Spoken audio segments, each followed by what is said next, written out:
L'Arlef, Agenzia regionale per la lingua friulana, ha presentato il nuovo sito nel corso di una conferenza stampa a Udine, alla quale hanno partecipato l'assessore alle autonomie locali Pierpaolo Roberti, il presidente dell'agenzia Eros Cisilino e il direttore William Ciselino e Fulvio Romanin, amministratore delegato di Ensoul SRL, la web agency udinese che ha realizzato il sito internet.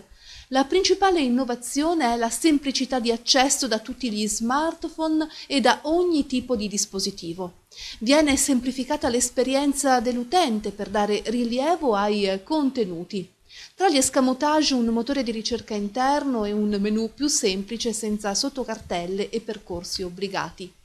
Risultano quindi ottimizzate la reperibilità delle informazioni e degli strumenti tecnologici. In futuro verrà data attenzione al mobile e alla velocità per venire incontro alle problematiche delle zone dove c'è poca rete.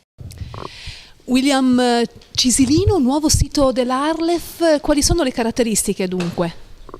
Rispetto al sito precedente è molto più facilmente navigabile, le informazioni sono ordinate meglio e come potranno vedere gli utenti che erano abituati al precedente sito, in molte funzionalità abbiamo fatto dei passi avanti enormi, quindi i contenuti non sono aumentati e sicuramente migliorata la modalità con cui possono essere usufruiti dall'utenza. Quindi si potrà accedere da qualunque tipo di strumento, di mezzo? Sì, sicuramente chi accederà dagli smartphone, ormai la gran parte degli accessi è fatta con questo tipo di strumento, vedrà che sarà molto più facile navigare sul nostro sito e trovare le informazioni che servono.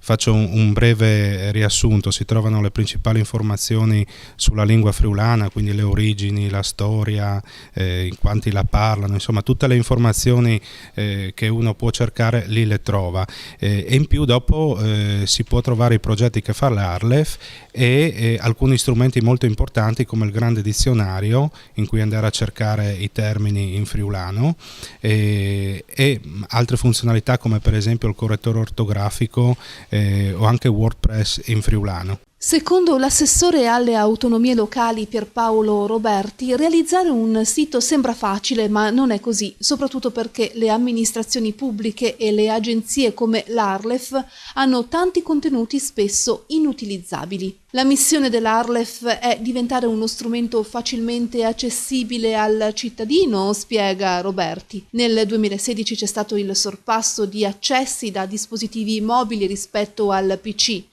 Bisogna essere al passo del mercato e bisogna essere accessibili anche dai fogolars furlans più distanti come quello di Sydney ad esempio. La regione c'è e bisogna far fruttare bene il denaro per il territorio, ha concluso l'assessore Roberti.